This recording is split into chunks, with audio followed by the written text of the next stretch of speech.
MDH ಚನ masala.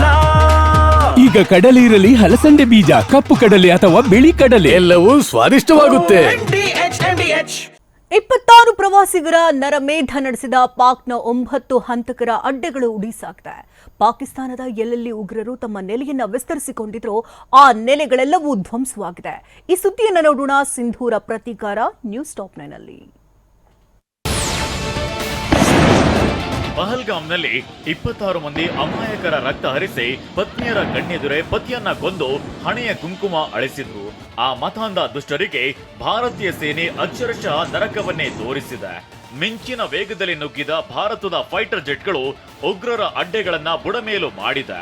ಪ್ರತೀಕಾರಕ್ಕೆ ಕಾಯುತ್ತಿದ್ದ ಭಾರತೀಯರಿಗೆ ಎದೆ ತಟ್ಟಿಕೊಳ್ಳುವಂತಹ ಸುದ್ದಿಯನ್ನೇ ಕೊಟ್ಟಿದೆ. ಮೇ 6 ಮತ್ತು 7ರ ಮಧ್ಯರಾತ್ರಿ 1 ಗಂಟೆ 5 ನಿಮಿಷದಿಂದ 1 ಗಂಟೆ 30 ನಿಮಿಷದವರೆಗೆ ನಡೆದ 25 ನಿಮಿಷಗಳ ಏರ್ ಸ್ಟ್ರೈಕ್ ನಲ್ಲಿ 9 ಉಗ್ರರ ಅಡ್ಡೆಗಳನ್ನ ಸೇನೆ ಉಡೀಸ್ ಮಾಡಿದೆ. ಸವೈ ನಾಲಾ ಕ್ಯಾಂಪ್ ಇದು ಪಹಲ್ಗಾಮ್ನಲ್ಲಿ 26 ಜನ ಅಮಾಯಕರ ಜೀವ ತೆಗೆದವರು ಹುಟ್ಟಿಕೊಂಡ ಜಾಗ. ಪಾಕ್ ಆಕ್ರಮಿತ ಕಾಶ್ಮೀರ ಮುಜಾಫರಾಬಾದ್ನಲ್ಲಿರುವ ಉಗ್ರ ತರಬೇತಿ ಕ್ಯಾಂಪ್. ಪಾಕ್ ಆಕ್ರಮಿತ ಕಾಶ್ಮೀರದಲ್ಲಿರುವ ಗಡಿ ನಿಯಂತ್ರಣ ರೇಖೆಯಿಂದ 30 ಕಿಲೋಮೀಟರ್ ದೂರದಲ್ಲಿರುವ ಜಾಗ. ಲಷ್ಕರ್ ಎ ತೊಯ್ಬಾ ಭಯೋತ್ಪಾದಕರ ತರಬೇತಿ ಕೇಂದ್ರ ನುಚ್ಚು ನೂರಾಗಿದೆ. ಪಹಲ್ಗಾಮ್ನಂತಹ ನರಹಂತಕರನ್ನ ತಯಾರು ಮಾಡಿದ್ದ ಈ ಅಡ್ಡೆಯನ್ನೇ ಸೇನೆ ಧ್ವಂಸ ಮಾಡಿದೆ.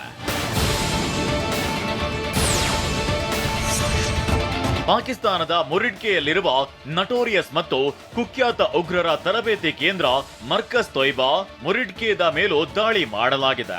ಇದು ಲಷ್ಕರ್ ಎ ತೊಯ್ಬಾದ ಉಗ್ರ ಸಂಘಟನೆಯ ಹೆಡ್ ಕ್ವಾರ್ಟರ್ಸ್. ಉಗ್ರ ಹಫೀಜ್ ಸಯೀದ್ನ ಲಷ್ಕರ್ ಎ ತೊಯ್ಬಾ ಸಂಘಟನೆಯ ಉಗ್ರರು 26/11 ಮುಂಬೈ ದಾಳಿಕೋರರಿಗೂ ಇಲ್ಲಿಂದಲೇ ತರಬೇತಿ ಸಿಕ್ಕಿತ್ತು. ಅಜ್ಮಲ್ ಕಸಬ್ ಕೂಡ ಇಲ್ಲೇ ತರಬೇತಿಯನ್ನ ಪಡೆದಿದ್ದಾಗಿ ಅವತ್ತು ಹೇಳಿದ್ದ. ಮತ್ತೊಬ್ಬ ಮಾಸ್ಟರ್ ಮೈಂಡ್ ಡೇವಿಡ್ ಹೆಡ್ಲಿಗೂ ಇಲ್ಲೇ ತರಬೇತಿ ನೀಡಿದ್ದಾಗಿ ಮಾಹಿತಿ ಇದೆ. ಇಲ್ಲಿಂದ ಹೋದ ಹಲವರು ಭಯೋತ್ಪಾದಕ ದಾಳಿಗಳಲ್ಲಿ ಭಾಗಿಯಾಗಿದ್ದಾರೆ. 2008 के मुंबई हमले के आतंकी भी यहीं से प्रशिक्षित हुए थे. ಕೊಟ್ಲಿಯಲ್ಲಿರುವ ಗುಲ್ಪುರ್ ಕ್ಯಾಂಪ್ ಮೇಲೆ 3ನೇ ಏರ್ ಸ್ಟ್ರೈಕ್ ನಡೆದಿದೆ. ರಜೌರಿ ಮತ್ತು ಪೂಂಚ್ನಲ್ಲಿ ಆಕ್ಟಿವ್ ಆಗಿರುವ ಲಷ್ಕರ್ ಎ ತೊಯ್ಬಾ ಉಗ್ರರ ಅಡಗುತಾಣ ಈ ಪಾಕ್ ಆಕ್ರಮಿತ ಕಾಶ್ಮೀರದ ಗುಲ್ಪುರ್ ಕ್ಯಾಂಪ್. 2023ರ ಏಪ್ರಿಲ್ನಲ್ಲಿ ಪೂಂಚ್ನಲ್ಲಿ ಆದ ದಾಳಿಯ ದಾಳಿಕೋರರು ಜೂನ್ 2024ರಲ್ಲಿ ಯಾತ್ರಾರ್ಥಿಗಳ ಮೇಲೆ ನಡೆದ ದಾಳಿಯ ದಾಳಿಕೋರರು ಈ ಕ್ಯಾಂಪ್ನವರು. ಗುಲ್ಪುರ್ ಕ್ಯಾಂಪ್ಗೆ 26/11 ಮುಂಬೈ ದಾಳಿಯ ಮಾಸ್ಟರ್ ಮೈಂಡ್ ಜಕೀರ್ ರೆಹಮಾನ್ ಲಕ್ವಿ ನಂಟು ಕೂಡ ಇದೆ.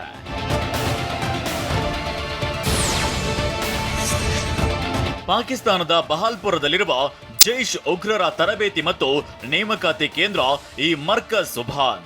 ಜೈಷ್ ಎ ಮೊಹಮ್ಮದ್ ಉಗ್ರ ನೇಮಕಾತಿ ಇಲ್ಲಿ ನಡೆಯುತ್ತಿತ್ತು. ಜೈಷ್ ಉಗ್ರ ಸಂಘಟನೆ ಮುಖ್ಯಸ್ಥ ಮಸೂದ್ ಅಜರ್ ಇಲ್ಲಿಗೆ ಆಗಾಗ ಬಂದು ಹೋಗ್ತಿದ್ದ. ಉಗ್ರರ ಪಡೆಗೆ ಇಲ್ಲಿಂದಲೇ ಮಸೂದ್ ಅಜರ್ ಸೂಚನೆ ಮತ್ತು ನಿರ್ದೇಶನಗಳನ್ನ ನೀಡುತ್ತಿದ್ದ.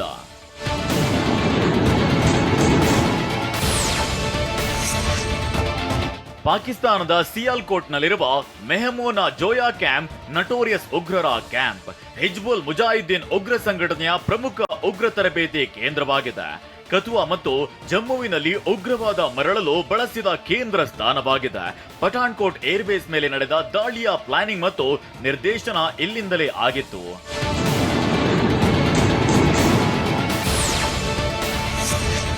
ರಜೌರಿಯ ಮುಂಭಾಗದ ಗಡಿ ನಿಯಂತ್ರಣ ರೇಖೆಯಿಂದ 13 ಕಿಲೋಮೀಟರ್ ದೂರದಲ್ಲಿ ಈ ಅಬ್ಬಾಸ್ ಕ್ಯಾಂಪ್ ಇದೆ. ಲಷ್ಕರ್ ಎ ತೊಯ್ಬಾ ಉಗ್ರ ಸಂಘಟನೆ ಬಾಂಬರ್ಗಳಿಗೆ ತರಬೇತಿಯನ್ನ ನೀಡುವ ಸ್ಥಳವಾಗಿದೆ. ಇದು ಉಗ್ರ ಟ್ರೈನಿಂಗ್ನ ನರಮಂಡಲ ಎಂದೇ ಕುಖ್ಯಾತಿ ಪಡೆದಿದೆ. 50 ಉಗ್ರಗಾಮಿಗಳಿಗೆ ನಟೋರಿಯಸ್ ತರಬೇತಿ ನೀಡುವ ವ್ಯವಸ್ಥೆ ಇಲ್ಲಿದೆ.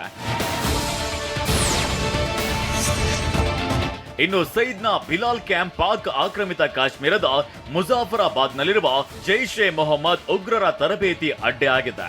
ಇಲ್ಲಿ ಉಗ್ರರಿಗೆ ಶಸ್ತ್ರಾಸ್ತ್ರ ತರಬೇತಿ ನೀಡಲಾಗ್ತಿತ್ತು. ಪಾಕಿಸ್ತಾನದ ಸಿಯಾಲ್ಕೋಟ್ ನಲ್ಲಿದೆ ಈ ಸರ್ಜಲ್ ಕ್ಯಾಂಪ್. ಸಂಬಾ ಕಥುವಾ ಅಂತಾರಾಷ್ಟ್ರೀಯ ಗಡಿಯಿಂದ 6 ಕಿಲೋಮೀಟರ್ ದೂರದಲ್ಲಿದೆ. ಮಾರ್ಚ್ನಲ್ಲಿ ಜಮ್ಮು ಕಾಶ್ಮೀರದ 4 ಪೊಲೀಸ್ ಸಿಬ್ಬಂದಿಯನ್ನ ಉಗ್ರರು ಕೊಂದಿದ್ರು. ಆ ಉಗ್ರರಿಗೆ ಇದೇ ಸರ್ಜಲ್ ಕ್ಯಾಂಪ್ನಲ್ಲೇ ತರಬೇತಿ ನೀಡಲಾಗ್ತಿತ್ತು. ಪಾಕ್ ಆಕ್ರಮಿತ ಕಾಶ್ಮೀರದಲ್ಲಿರುವ ಉಗ್ರ ತರಬೇತಿ ಕೇಂದ್ರ ಇದಾಗಿದೆ.